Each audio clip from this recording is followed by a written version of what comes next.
Pemirsa, seorang emak-emak ditangkap polisi karena mengambil laptop penumpang bus Transjakarta yang tertinggal di jok bus. Ya, aksi pelaku pun terekam CCTV hingga viral.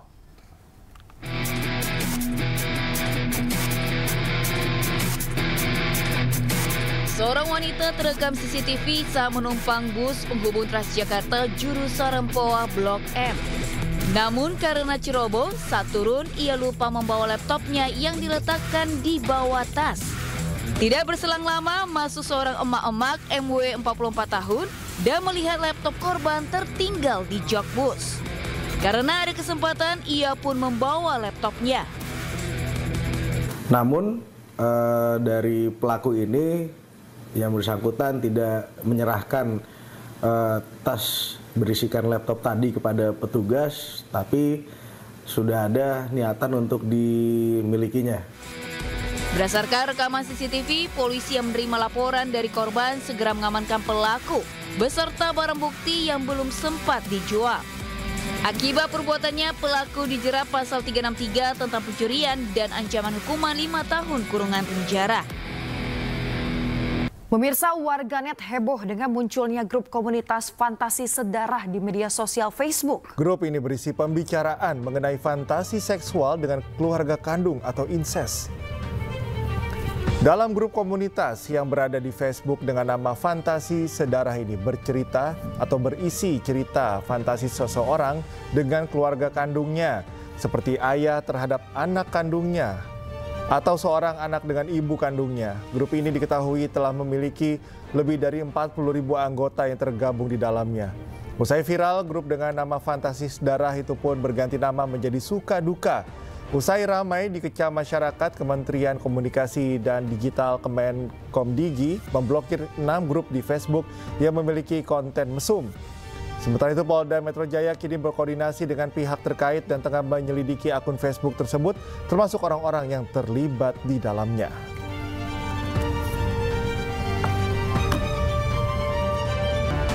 Halo, selamat pagi pemirsa. iNews Pagi kembali hadir melengkapi informasi Anda pada pagi hari ini. Selain 3 berita utama tadi, sejumlah informasi menarik lainnya juga telah kami siapkan untuk Anda. Bersama saya, Cika Mutazam. Dan saya Yasmina Tania. Pemirsa, inilah iNews Pagi selengkapnya.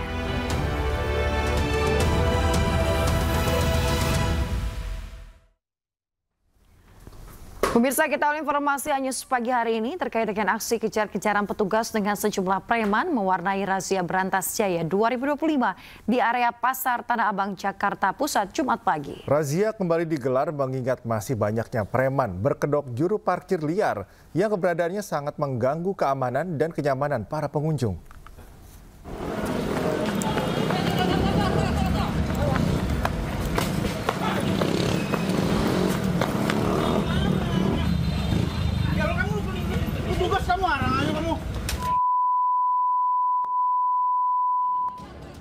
Sejumlah anggota polisi harus mengejar seorang preman yang kabur saat akan dirazia di putaran Jalan Pasar Blok A, Tanah Abang, Jakarta Pusat, Jumat pagi. Preman akhirnya berhasil diamankan petugas setelah sempat kabur ke tengah keramaian lapak pedagang kaki lima. Aksi melarikan diri juga dilakukan beberapa preman lainnya saat mengetahui adanya razia. Namun tak sedikit preman yang akhirnya tertangkap.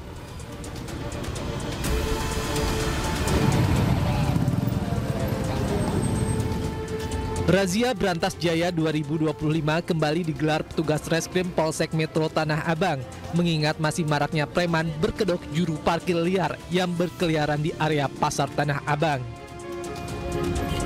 Keberadaan mereka dianggap sangat mengganggu keamanan dan kenyamanan para pengunjung karena kerap meminta uang secara paksa dengan nominal tidak wajar. Tadi minta berapa? Mobil box? Pak. Hah? 500 perak. Berapa? 500.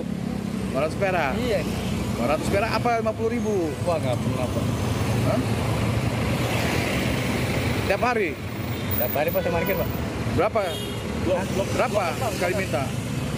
Tiga saya, Pak. Blok apa? Penghasilan kamu berapa sebulan? Sehari berapa?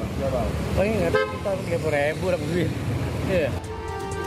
Pada razia kali ini petugas berhasil mengamankan belasan preman. Mereka langsung digelandang ke Polsek Metro Tanah Abang untuk dilakukan pemeriksaan. Dari Jakarta, Rani Sanjaya, iNews melaporkan. Pemirsa, pelaku curanmor babak belur dihajar massa setelah aksi pencuriannya di Jalan Angke Raya Tambora, Jakarta Barat digagalkan warga siang kemarin. Ya, barang bukti berupa kunci letter T dan senjata tajam ditemukan.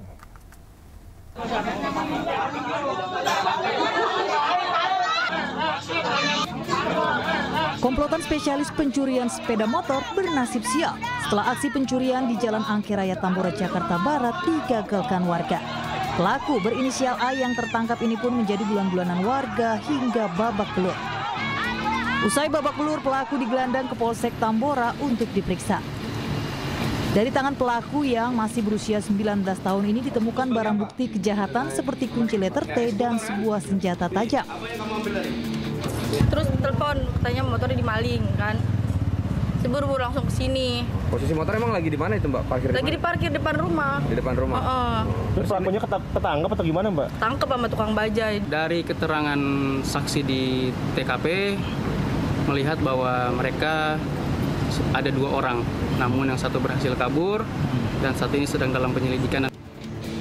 Saat ini polisi masih memburu satu rekan pelaku lain yang berhasil melarikan diri dari amukan warga. Dari Jakarta, Miftahul Gani, iNews melaporkan.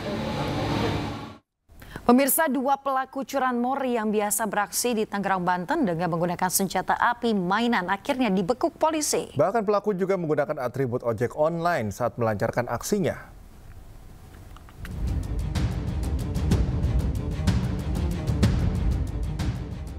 Kamera pengawas merekam saat 2 pria tengah mengincar sepeda motor yang terparkir di depan rumah kawasan Kelapa II, Tangerang, Banten. Salah satu pelaku yang menggunakan atribut ojek online berusaha mencongkel motor incaran menggunakan kunci letter T. Namun korban yang mendengar suara langsung keluar rumah dan memergoki aksi pelaku. Seketika kedua pelaku kabur dan menodongkan senjata api ke korban yang berusaha mengejar. Tak butuh waktu lama, jajaran unit Reskrim Polsek Kelapa II langsung mengamankan kedua pelaku, RY dan RK di wilayah Karawaci, Tangerang. Polisi juga mengamankan barang bukti senjata api jenis revolver, pisau, kunci letter T dan 4 kendaraan.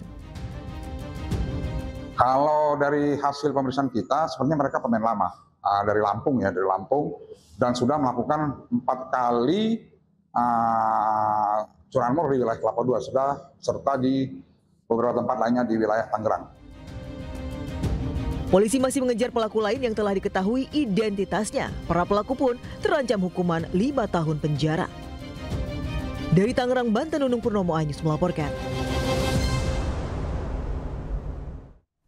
Pemirsa, viral pengemudi ojol di Makassar akhirnya ditangkap polisi usai cekcok mulut dan menganiaya emak-emak di jalan. Pelaku yang tergesa-gesa mengantar orderan kesal usai ditegur melawan arus.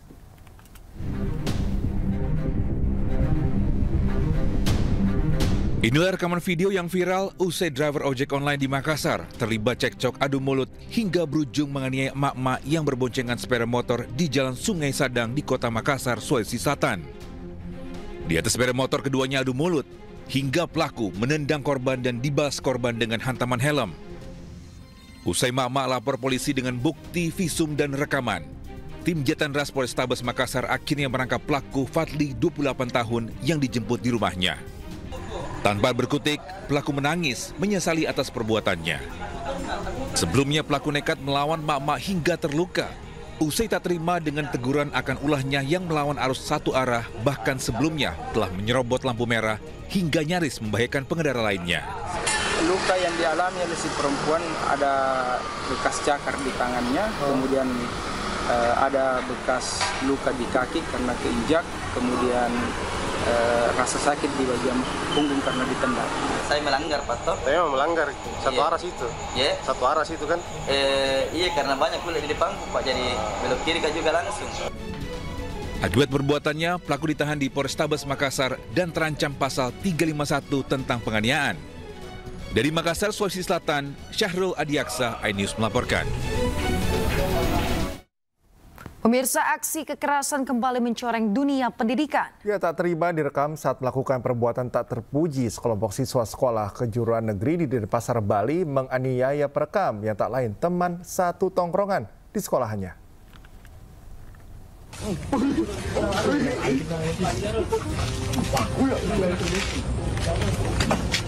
Dalam video pendek ini, korban terlihat pasrah tanpa berani memberikan perlawanan. Sementara pelaku yang datang bersama teman-temannya berulang kali menganiaya korban. Menanggapi viralnya video ini, pihak sekolah langsung melakukan pemanggilan kepada siswa bersangkutan. Dari keterangan pelaku, terungkap jika aksi tak terpuji tersebut dilakukan lantaran pelaku tersinggung karena direkam korban saat melakukan aktivitas tidak terpuji di lingkungan sekolah. Kejadian itu jam 4, viral tuh sore, yang tahu, yang langsung kumpulkan staf manajemen, langsung yang hubungi pihak keluarga korban dan keluarga ini, dia langsung menyelesaikan malam itu juga. Sehingga kalau nggak salah jam 11 malam kemarin, itu sudah selesai sebenarnya di jurunya di Pemogan, orang tua korban sudah selesai. Meski kedua belah pihak menyatakan berdamai, namun pihak sekolah tetap memanggil dan memediasi kedua orang tua siswa untuk melakukan perjanjian damai di hadapan petugas Polsek Denpasar Barat. Dari Denpasar, Indira Ari, iNews melaporkan. Pemirsa, aksi oknum juru parkir meminta tarif parkir pemilik kendaraan roda 4 di depan kampus ITB Bandung, Jawa Barat viral di media sosial. Ya, pelaku meminta tarif 2 kali, Rp25.000 ketika datang dan Rp20.000 saat hendak meninggalkan lokasi. Langsung Pak, memang langsung bayar Pak, semua juga langsung bayar. Kan nggak bohong kok, ngapain? Nggak bohong. Lagi-lagi, oknum juru parkir resmi Dinas Perhubungan lengkap dengan logo Kota Bandung meminta uang parkir pengendara roda 4 kembali beredar di media sosial. Peristiwa pemalakan terjadi di Jalan Ganesha di depan kampus Institut Teknologi Bandung. Sang pengendara diminta membayar tarif parkir 2 kali, Rp25.000 ketika datang dan Rp20.000 saat hendak meninggalkan lokasi. Kondisi serupa juga terjadi di kawasan Jalan Taman Sari yang tak jauh dari lokasi pertama. Menurut petugas dinas terkait, kawasan Ganesha masuk dalam zona larangan parkir. Jika ada oknum petugas yang meminta uang kepada pengendara, pihaknya akan menindak tegas dan memproses secara hukum karena masuk kategori pungli. Adanya jukir-jukir liar, kami sudah berkoordinasi salah satunya dengan Kablut Parkir. Karena di situ parkir itu kewenangannya adalah di Kablut Parkir Dinas Perhubungan Kota Bandung. Dan kami juga sudah menindaklanjuti laporan dari teman-teman media. Kami juga tidak bisa, salah satunya ada memonitor lokasi parkir yang tidak boleh. Meski pemerintah Kota Bandung sudah membentuk satuan tugas anti premanisme dengan melibatkan TNI Polri dan ASN serta kepala UPT baik terminal maupun pasar, namun aksi premanisme berkedok juru parkir masih merajalela. Dari Bandung, Jawa Barat, Billy Maulana Fingkran melaporkan. Sejumlah pria diduga preman bayaran menyantroni rumah pengusaha hiburan organ tunggal di Bandar Lampung, Lampung. Ya, sang preman pun mengambil paksa sejumlah alat musik bernilai ratusan juta rupiah. Wah, keras ya.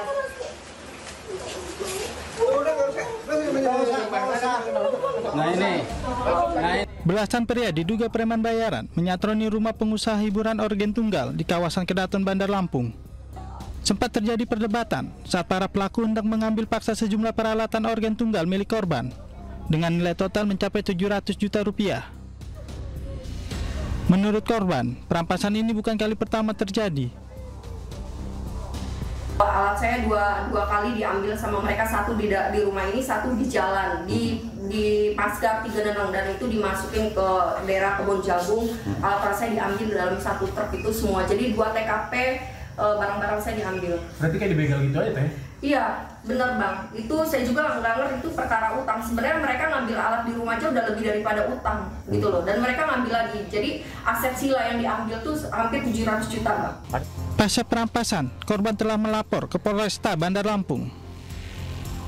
Prosesnya sudah di tahap penyidikan. Sudah dilakukan proses pemeriksaan terhadap pelapor, saksi-saksi juga sudah, namun ada beberapa langkah lagi yang harus dilakukan sebelum gelar di tahap selanjutnya. Polisi pun masih menyelidiki peristiwa ini, sementara para pelaku yang diduga preman bayaran sudah dikantongi identitasnya. Dari Bandar Lampung, Andreas Afandi, iNews melaporkan.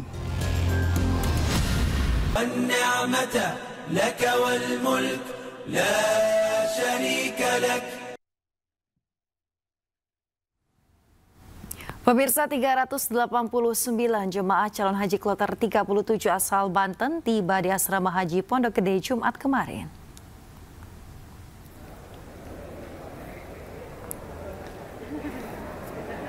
Kloter 37 calon jemaah haji asal Banten tiba pada pukul 7 pagi di Asrama Haji Pondok Gede untuk melakukan rangkaian pengecekan administrasi hingga cek kesehatan. Jemaah calon haji akan menginap terlebih dahulu di asrama. Mereka dijadwalkan berangkat menuju Tanah Suci hari ini.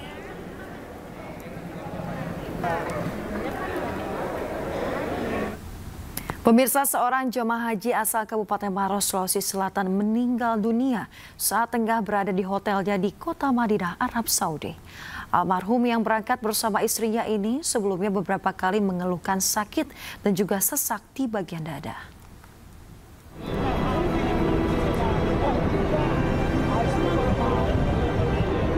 Kesedihan mendalam dirasakan Mumining Uding saat melepas jenazah suaminya, Rahmat Slamet, 55 tahun, untuk dikebumikan di pemakaman Baki, kota Madinah, Arab Saudi.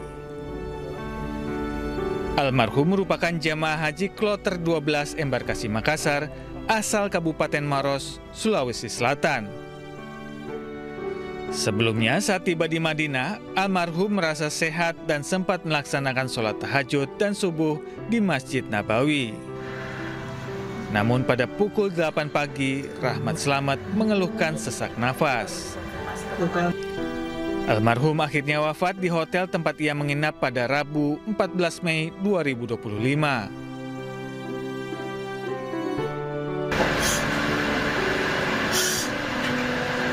Rasa duka juga dirasakan oleh orang tua dan anak sematawayangnya yang berada di Kabupaten Maros, Sulawesi Selatan. Info dari istri beliau bahwa sementara diinfus, habis sholat subuh, pulang dari sholat subuh beliau sesak nafas, kemudian tensinya sempat turun 73 per ya, pokoknya sampai 73, tensinya itu sampai 73, makanya diinfus sama petugas medis di sana. Kemudian tidak lama dapat lagi info kalau tidak ada perubahan bakal dirujuk ke rumah sakit, tapi tidak sempat dirujuk, beliau meninggal. Almarhum Rahmat Slamet merupakan ASN di Kabupaten Maros yang menunggu selama 15 tahun untuk ke Tanah Suci. Dari Kabupaten Maros, Sulawesi Selatan, Wahyu Ruslan, iNews melaporkan.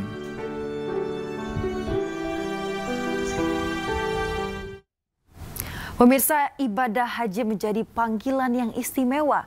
Semangat memenuhi kewajiban umat muslim ini pun dirasakan nenek berusia 107 tahun asal Lampung sejak tiba di Madinah, Arab Saudi.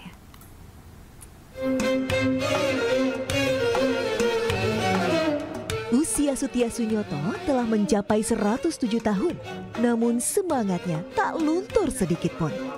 Perempuan asal Lampung ini tercatat sebagai jemaah haji tertua pada tahun ini. Bagi Sutia, usia hanyalah sebuah angka. Semangatnya untuk menjemput cinta ke Baitullah begitu menyala. Saat menjalankan ibadah haji, Mbah Sutia tak ingin diperlakukan istimewa meski predikat jemaah tersepuh melekat padanya. Ia tetap ingin menjalani seluruh rangkaian ibadah seperti jemaah lain. Mbah Sutia tergabung dalam kelompok terbang 19 JKG asal Lampung.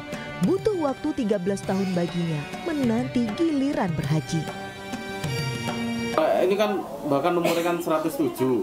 Nah, kok bisa sih tetap sehat, tetap kuat? Rahasianya nopo nih, Mbak? Boten napa nggih namung biasa mawon. Sehari-hari teng kampung napa, Mbak? Kejanane.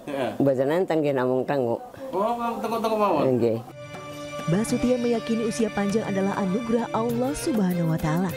Dalam perjalanan spiritualnya, Mbah Sutia didampingi sanak saudaranya. Dari Madinah, Arab Saudi, Gigi Irfan, iNews melaporkan. Pemirsa, jemaah calon haji Indonesia dilarang melakukan city tour dengan meninggalkan Mekah, Arab Saudi. Imbauan dilakukan karena Arab Saudi tengah memperketat administrasi masuk kota Mekah jelang puncak ibadah haji.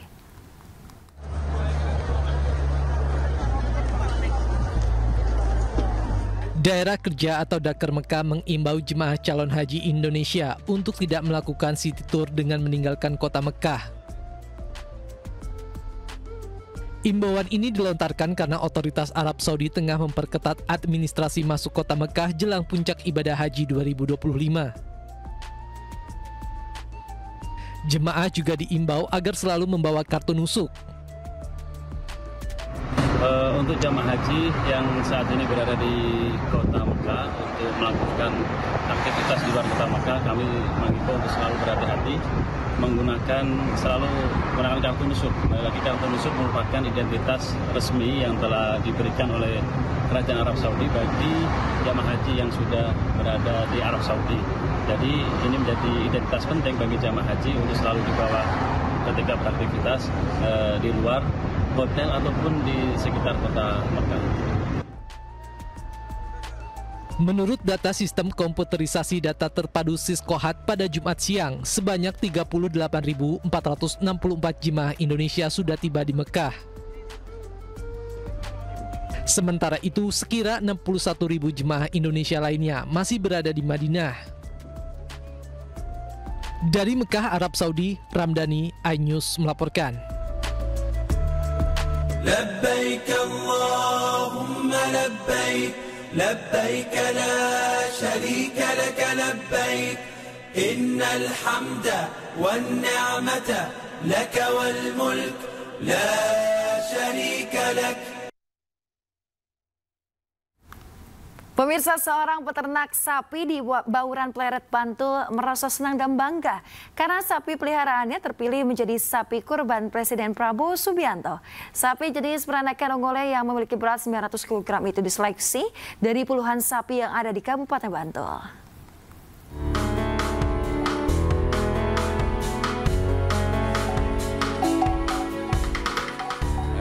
Inilah sapi jenis peranakan Ongole yang dibeli Presiden Prabowo untuk berkurban pada perayaan Idul Adha 2025 nanti. Sapi yang diberi nama Anong dengan bobot sekitar 900 kg ini dibeli Prabowo dari seorang peternak sapi di Bauran Pleret, Bantul bernama Agus Basuki, pemilik peternakan dan penggemukan sapi Sari Lembu.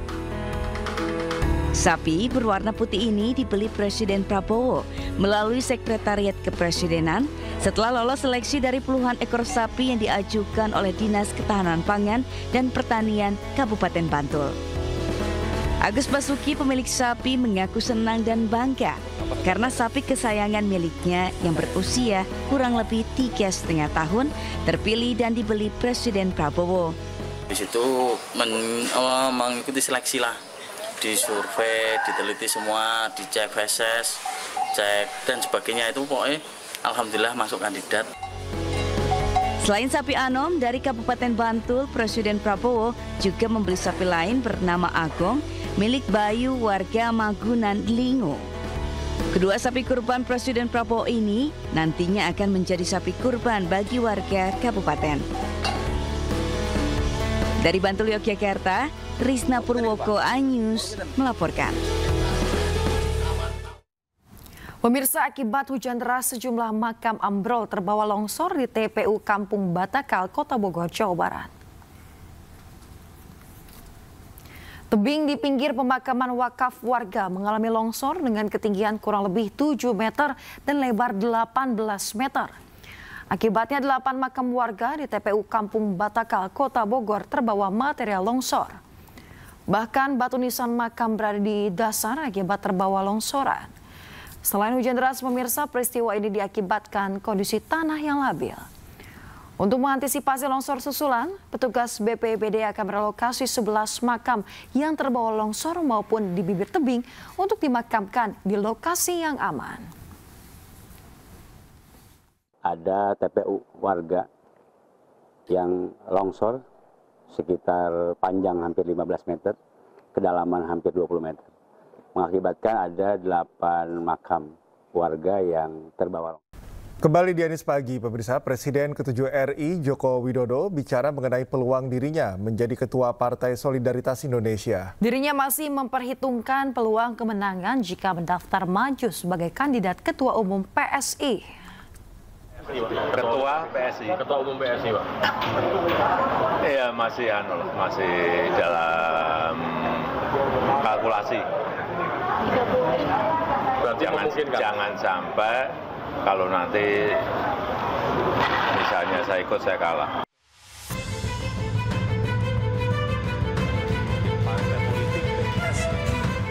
Itulah yang disampaikan Presiden ke-7 RI Joko Widodo soal peluang dirinya menjadi Ketua Umum Partai Solidaritas Indonesia atau PSI. Jokowi membuka kemungkinan maju sebagai kandidat Ketua Umum PSSI.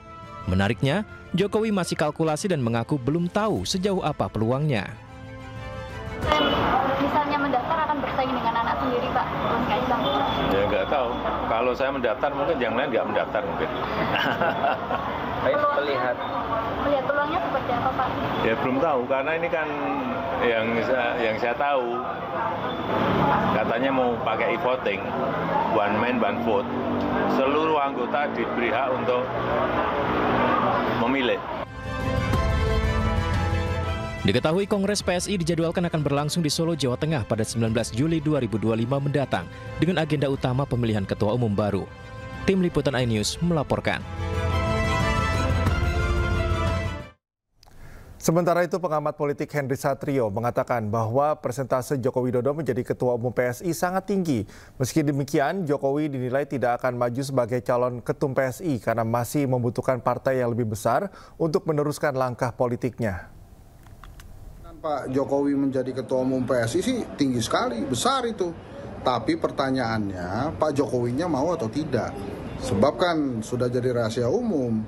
Ya, nampaknya ini disiapkan menjadi perahu salah satu anaknya Pak Jokowi, ya saat ini Mas Kaisang yang menjadi Ketua Umumnya. Tapi kalau menurut saya kecil kemungkinannya Pak Jokowi mau mengambil kursi Ketua Umum PSI. Bukan cuma alasan belum bisa lolos ke Senayan, tapi Pak Jokowi menurut saya perlu sebuah perahu yang sudah besar dan kuat untuk mendukung langkah-langkah politik. Pemirsa, kader Partai Solidaritas Indonesia atau PSI Dian Sandi Utama dilaporkan ke Barreskrim Polri seusai mengunggah foto ijazah Presiden Joko Widodo melalui akun X miliknya pada 1 April 2025. Dian dipolisikan atas dugaan menyebarkan dokumen milik orang lain tanpa izin.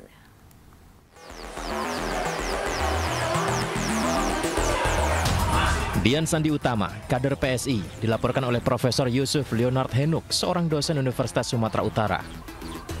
Dian Sandi Utama dilaporkan dengan dugaan pelanggaran tentang informasi dan transaksi elektronik ITE karena mengunggah foto ijazah Presiden Joko Widodo melalui akun X miliknya pada 1 April 2025. Saat ditemui di Semarang, Dian Sandi Utama mengaku belum mengetahui kebenaran laporan tersebut. Namun sebelum mengunggah foto ijazah Jokowi, ia telah melakukan riset dan didasari niat baik untuk meluruskan asumsi liar di publik terkait isu ijazah Jokowi. Karena sampai hari ini saya belum mendapat kepastian apakah laporan itu benar adanya atau tidak. Tetapi kalaupun misalkan benar, ya saya tentu sebagai warga negara yang taat hukum, saya pasti akan bersedia untuk dimintai keterangan. Saya meriset itu kan sudah lama, Pak. Nggak mungkin lah saya berani mengatakan itu asli gitu tanpa meriset lebih dulu, nggak mungkin. Itu saya menemui orang, saya mencari data, fakta, apa segala macam sudah lama untuk memberanikan diri bahwa mengatakan bahwa itu benar asli gitu. Dian Sandi Utama mengatakan masih punya data-data yang belum dikeluarkan terkait permasalahan isu ijazah Jokowi. Dari Semarang, Doni Marendra, iNews melaporkan. Sementara itu, pemirsa, pensiunan dosen Fakultas Kehutanan Kasmujo yang sebelumnya diduga kuat merupakan pembimbing skripsi Jokowi justru membantah hal tersebut. Ia menegaskan dirinya bukan pembimbing skripsi dan tidak pernah melihat langsung ijazah Joko Widodo.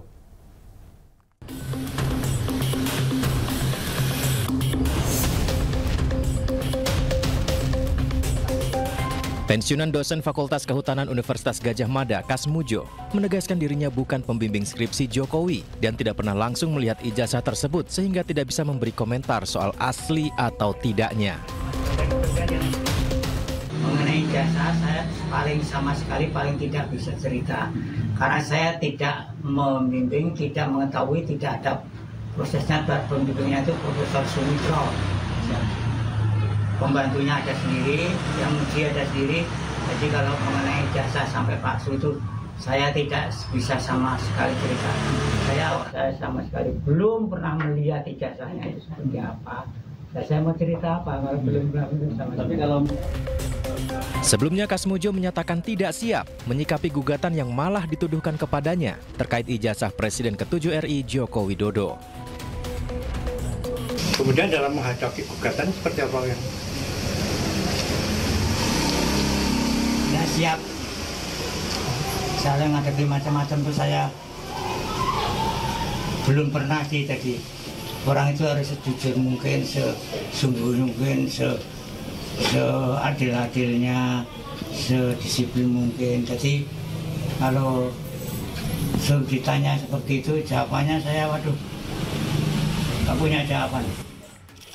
Namun gugatan ini sudah terlanjur terregister di PN Sleman 5 Mei 2025. Sidang perdana gugatan digelar di Pengadilan Negeri Sleman 22 Mei 2025 mendatang. Pemirsa, pernyataan Ketua Umum PDI Perjuangan Megawati Soekarno Putri soal ijazah tuai sorotan. Solidaritas Merah Putih mengatakan pernyataan Megawati menyasar Joko Widodo. Nah, supaya Pak ini benar pinter atau ngerepek iki. Orang banyak tuh sekarang gonjang-ganjing urusan ijazah bener apa enggak. Presiden kelima Republik Indonesia, Megawati Soekarno Putri, ikut berkomentar soal tudingan ijazah palsu Joko Widodo. Hal itu disampaikan Megawati dalam acara peluncuran buku di Badan Riset dan Inovasi Nasional. Nah, supaya Pak ini bener pinter atau ngerepek iki. Orang banyak tuh sekarang gonjang-ganjing urusan ijazah bener apa enggak. Lah kok susah amat ya. Kan kalau ada ijazah ya udah aja dong. Kasih aja, ini ijazah saya. Pernyataan Megawati mendapat sorotan dari Ketua Umum Solidaritas Merah Putih, Sylvester Matutina. Menurutnya, sindiran Megawati mengarah langsung ke sosok Joko Widodo. Ya mau siapa lagi kalau masalah ijazah itu, walaupun dibantah ya tetap masyarakat tahu, walaupun tidak menyebut nama, ya kan, pastilah mengenai ijazah Pak Jokowi ya.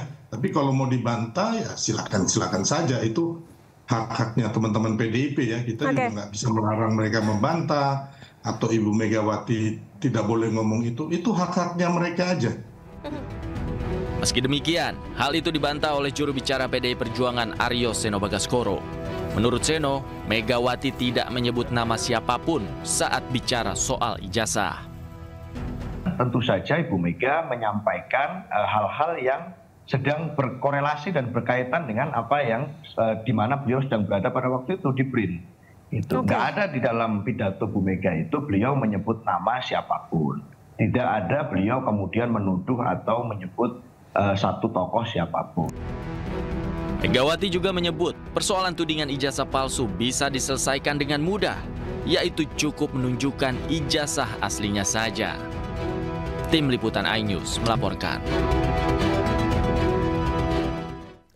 Pemirsa, Ketua Umum PDI Perjuangan Megawati Soekarno Putri mengumpulkan kepala daerah dari partainya di Sekolah Partai Lenteng Agung, Jakarta Selatan.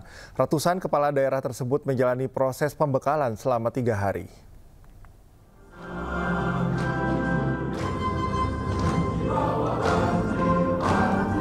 Megawati hadir pada pembukaan acara ini. Sejumlah elit PDI Perjuangan juga terlihat hadir, yaitu Ketua DPP Jarod Saiful Hidayat, Ganjar Pranowo, hingga Komarudin Watubun. Pembekalan membahas soal misi politik PDI Perjuangan dan sinkronisasi dengan program kepada kepala daerah. Megawati juga dijadwalkan akan memberikan pidato secara tertutup di Sekolah Partai PDI Perjuangan. Oh ya, Kita akan menyamakan seluruh program, mensinkronisasi program, karena dalam ADRT kita menang itu artinya melayani masyarakat, mensejahterakan masyarakat. Tapi karena programnya beda-beda dan partai juga punya program yang sifatnya kerakyatan, yang sudah pernah didorong bagaimana penurunan angka kemiskinan, bagaimana mengurangi stunting, bagaimana menjaga kesehatan ibu anak. Ini contoh-contoh aja, termasuk kalau kita bicara ketahanan pangan, tanaman pangan pendamping padi. Ini kita sampaikan kepada kawan-kawan, termasuk pesan-pesan yang mesti dibawa oleh seluruh kepala daerah. Karena sebagian dari kepala daerah kan masih baru ya, maka mereka mesti ada komitmen satu, nilai-nilai ideologis, ya, platform partai, program yang sudah mereka siapkan pada saat kampanye, tapi juga misi politik partai yang mesti dibawa, yang saya katakan tadi, bagaimana mensejahterakan rakyat, bagaimana pemerintahan itu mesti bersih, melayani, gitu ya. Ini yang hari ini coba kita sinkronkan, termasuk tentu problem-problem yang mereka akan hadapi. Pemirsa, tim Jaksa KPK menghadirkan 2 saksi dari KPU RI dan penyidik KPK dalam lanjutan sidang dugaan suap terdakwa Sekjen PDIP Hasto Kristianto.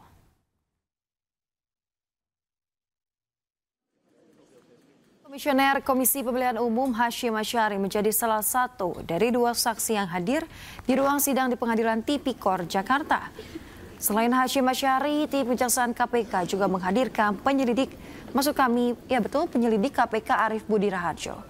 Tim Kejaksaan KPK meyakini bahwa Hasto telah terlibat suap kepada ex-komisioner KPU Wahyu Setiawan demi kepentingan penetapan pergantian antar waktu mantan caleg PDIP Harun Masiku.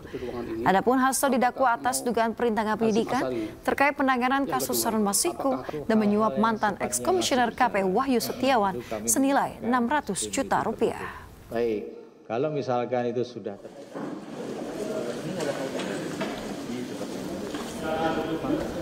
Pemirsa, kesaksian mengejutkan dilontarkan penyelidik KPK Arief Budi Raharjo. Ia mengetahui keberadaan buronan KPK Harun Masiku. Arief mengaku ditugaskan untuk memantau Harun Masiku untuk persiapan jika ada operasi tangkap tangan atau OTT. Ia juga melihat aktivitas Harun di apartemen Tarin Residence. Upaya tersebut dilakukan agar KPK tidak kehilangan jejak Harun Masiku. Menanggapi hal ini, kuasa hukum Hasto Kristianto Roni Talampesi menyebut kasus ini syarat dengan motif politik. Dari saudara saksi bernama Arief menyampaikan bahwa sudah mengetahui titik dari Harun Masiku, tetapi tidak mau diumbar. Padahal ini di persidangan yang terbuka ini. Itu menjadi pertanyaan kami. Kenapa? Karena ini kami coba untuk mengkaitkan dengan pernyataan komisioner sebelumnya yang menyampaikan sudah mengetahui titik berada Harun Masiku. Dalam waktu beberapa hari akan segera menangkap. Kalau nggak salah 7 hari pada saat itu menyampaikan. Nah, ini menguatkan bahwa kenapa Harun Masiku sampai sekarang tidak ditangkap. Hanya 2 kemungkinan. Yang pertama untuk menjadi sandaran politik. Untuk menyandra terhadap kasus-kasus yang disasar untuk kepada PDI Perjuangan. Yang kedua, memang ya KPK dalam hal ini tidak bekerja secara profesional, hanya menyampaikan kepada publik. Dan ini semakin menguatkan bahwa kasus ini adalah kasus dengan muatan politik. Sejumlah politikus dan tokoh PDI Perjuangan menghadiri sidang lanjutan Sekjen PDIP Hasto Kristianto di Pengadilan Tipikor Jakarta. Beberapa di antara yang hadir adalah mantan Gubernur Jawa Tengah Ganjar Pranowo, Panda Nababan hingga TB Hasanuddin.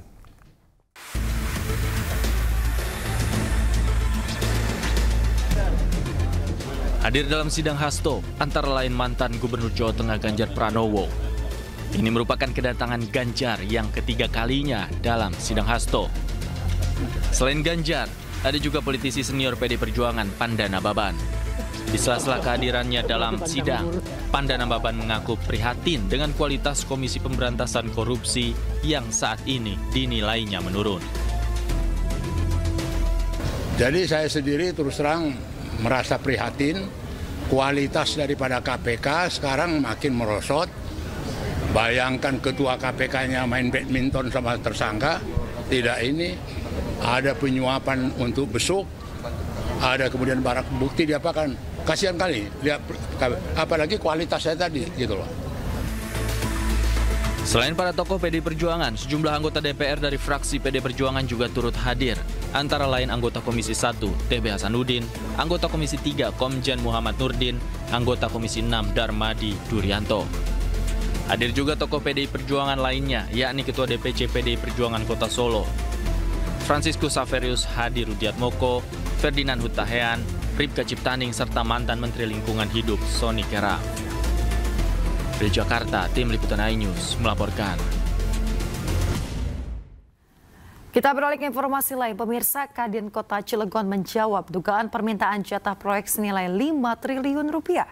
Menurut Wakil Ketua Kadin Cilegon, pernyataan tersebut adalah pernyataan pribadi dari salah satu pengurus yang sedang dalam kondisi emosional.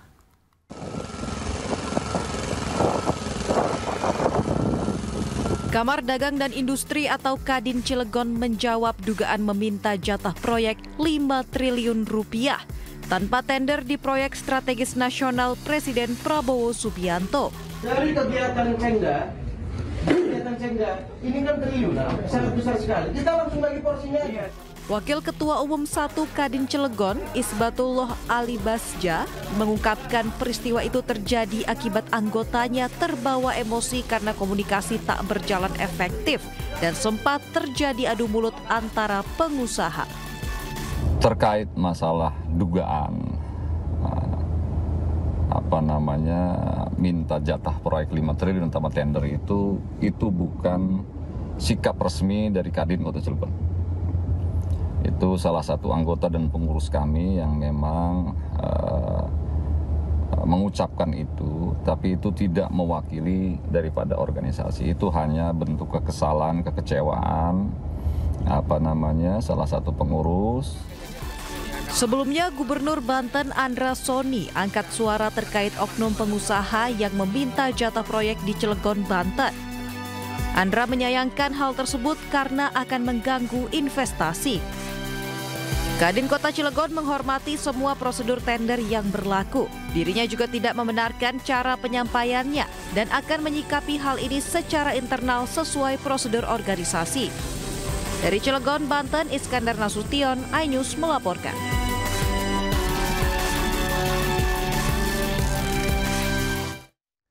Ketua Kamar Dagang Indonesia Kadin Kota Cilegon diperiksa Polda Banten terkait kasus dugaan permintaan proyek senilai 5 triliun rupiah di PT Chandra Asri Alkali tanpa proses lelang. Ada komentar nggak, Pak? Nanti aja. Belum ada komentar berarti, Pak? Ya udah. Makasih, Pak ya. Ketua Kamar Dagang Indonesia Kota Cilegon Muhammad Salim atau yang dikenal bernama Abah Salim diperiksa Polda Banten pada Kamis siang. Meski demikian, Salim tidak mau berkomentar terkait pemeriksaannya ini dan langsung menuju ruang pemeriksaan. Pemeriksaan ini terkait beredarnya video viral diduga pejabat Kadin Cilegon yang meminta proyek 5 triliun rupiah tanpa proses lelang di lokasi pembangunan pabrik Chandra Asri Alkali. Selain Ketua Kadin, Polda Banten juga memanggil seluruh pihak yang berada dalam video viral tersebut. Sprint penyelidikan dan pada kemarin kita sudah melaksanakan pemeriksaan 5 orang saksi, yang mana 1 orang saksi tersebut Ketua Kadin dan 4 lainnya yaitu adalah dari pihak PT Chandra Asri Alkali dan pihak PT Cengda. Kemudian untuk hari ini diagendakan melaksanakan pemeriksaan 8 orang saksi lainnya yang berada di dalam unggahan. Sebelumnya, pemirsa, video dugaan permintaan proyek sebesar 5 triliun rupiah di PT Chandra Asri Alkali tanpa lelang beredar dan viral di media sosial. Dalam video, tampak sejumlah pihak yang diduga berasal dari Kadin Kota Cilegon mendatangi lokasi proyek pembangunan pabrik Chandra Asri Alkali. Kita langsung bagi porsinya aja, jangan itu lagi, langsung.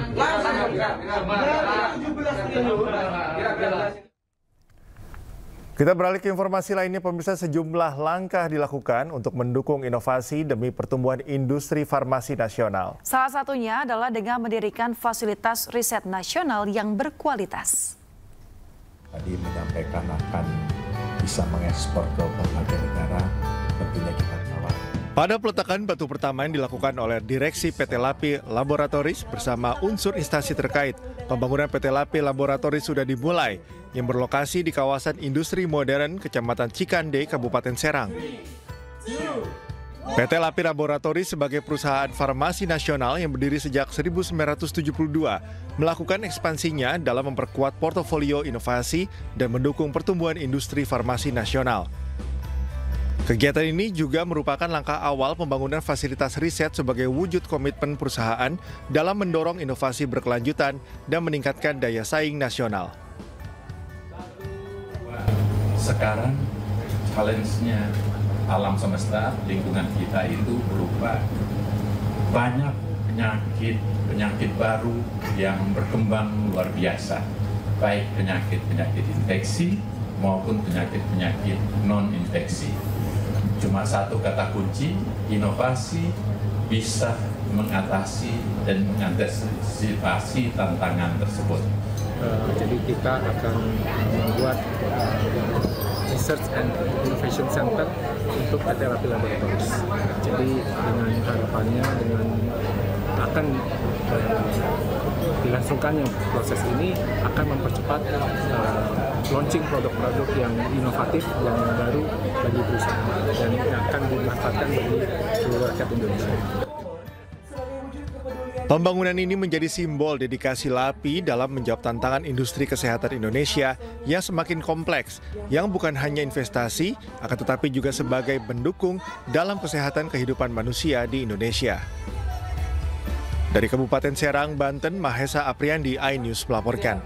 Anda kembali di iNews Pagi, pemirsa. TNI Angkatan Laut menggagalkan penyelundupan narkoba lebih dari 1 ton di perairan Selat Durian, Kepulauan Riau.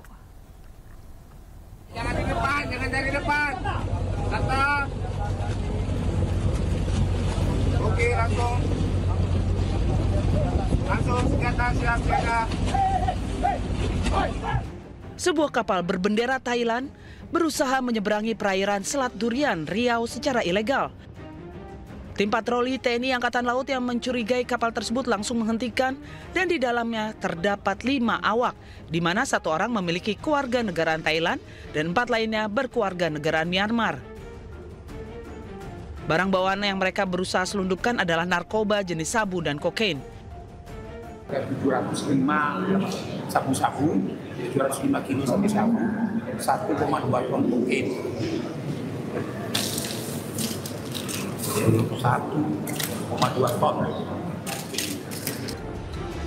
Penangkapan kapal narkoba ini berawal dari kecurigaan petugas yang mendapatkan kapal ikan tetapi tidak memiliki alat penangkap ikan.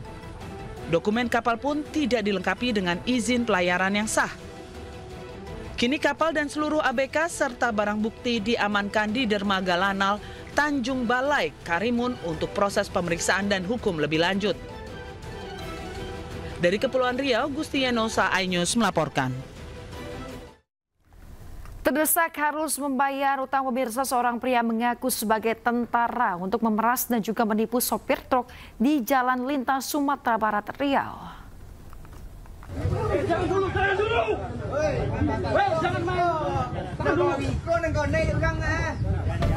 RAM, pria bertubuh gempal ini tak berkutik saat dikepung warga di Jorong Panang, Kanagarian, Tanjung Bali, Kabupaten 50 Kota, Sumatera Barat. Pria ini kemudian diamankan anggota TNI dan petugas Polsek Pangkalan karena telah melakukan pemerasan dan penipuan terhadap sopir truk yang melintas di Jalan Lintas Sumatera Barat, Riau. Dalam aksinya, pelaku menakuti korban menggunakan korek api berbentuk senjata api dan meminta uang korban senilai 2 juta rupiah. Modusnya, pelaku menghentikan truk bermuatan batu yang dikemudikan korban, kemudian meminta ganti rugi dengan alasan kaca mobilnya pecah akibat tertimpa muatan batu dari truk korban. Di hadapan polisi, pelaku mengaku nekat menjadi tentara gadungan karena terdesak untuk membayar hutang. Pelaku diketahui telah 6 kali melancarkan aksinya dengan modus yang sama. Modus yang dilakukan tersangka adalah dengan cara menakut-nakuti korban untuk mendapatkan uang senilai 2 juta rupiah sebagai ganti rugi. Yang katanya untuk ganti rugi atas telah pecahnya kaca mobil tersangka diakibatkan oleh muatan mobil korban. Atas perbuatannya, pelaku harus mendekam di sel tahanan Mapolres 50 Kota dan terancam hukuman 4 tahun penjara. Dari Kota 50 Kota Sumatera Barat, Agung Sulistyo melaporkan. Pemirsa, sebanyak 2 personel Satgas Operasi Damai Kartens 2025 gugur setelah terlibat kontak tembak dengan kelompok bersenjata atau KKB.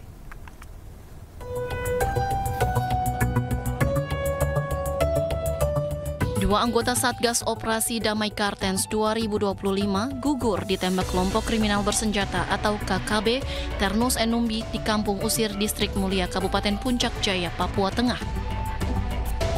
Kedua anggota yang gugur yakni Bribda Dedi Tambunan yang terkena 1 luka tembak dan Barada Raymond Rere yang terkena 2 luka tembak. Keduanya tertembak saat tengah mengendarai sepeda motor di sekitar Kampung Usir dan saat kejadian warga sekitar mengaku mendengar suara letusan senjata api.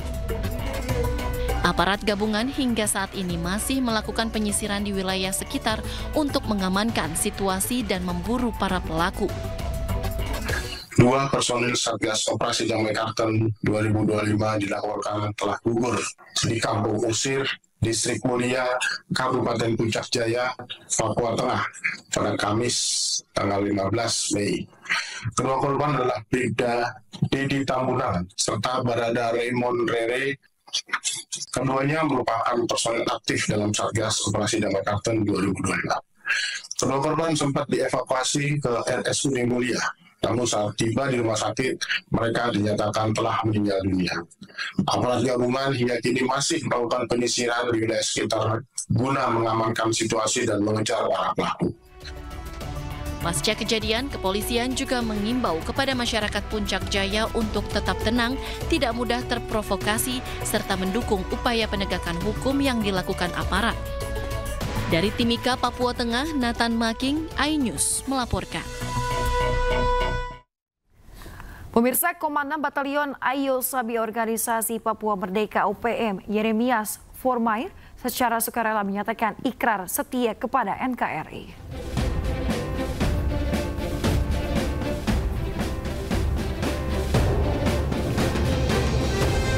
Prosesi ikrar dipimpin langsung dan Satgas 501 BY Letkol Infantri Yahya Wisnu Arianto dan jajaran berserta tokoh masyarakat setempat. Pengucapan ikrar setia kepada NKRI dilaksanakan di Kampung Fuok, Distrik Aifa Selatan, Kabupaten Maibrat, Papua Barat Daya. Ikrar ini menambah deretan ex-anggota OPM yang kembali ke pangkuan NKRI seiring intensifnya pendekatan persuasif dan peningkatan kesejahteraan di Papua. Dalam keterangannya, Yeremias mengaku rindu keluarga dan ingin hidup tenang dan damai di tanah Papua. TNI pun tetap akan menerima dengan tangan terbuka apabila anggota OPM yang ingin kembali ke pangkuan Ibu Pertiwi. Ini kita telah melaksanakan kegiatan pemutihan terhadap saudara Yeremias Formair. Ini merupakan kelanjutan dari yang sebelumnya dia telah berhasil untuk mengajak dari keluarga yang bersangkutan, ibu dan 3 orang anaknya untuk kembali ke kampung. Kami Satgas. Pemirsa, Presiden Prabowo Subianto dan Perdana Menteri Australia Anthony Albanese saling bertukar jersey timnas sepak bola masing-masing negara.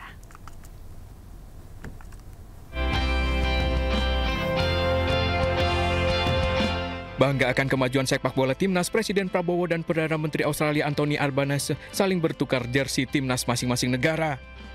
Kedua kepala negara tertawa dan senang saat menerima jersey terbaru timnas. Momen unik ini terjadi usai jamuan santap siang di Istana Negara. Presiden Prabowo memberikan jersey timnas Indonesia dengan nomor punggung 31 karena Albanese merupakan Perdana Menteri ke-31 Australia. Sementara Albanese memberikan jersey soccer rose julukan untuk timnas Australia bernomor punggung 08 yang melambangkan Presiden ke-8 Republik Indonesia. Indonesia menjadi negara pertama dalam lawatan ke luar negeri perdananya usai Albanese kembali terpilih sebagai Perdana Menteri Australia.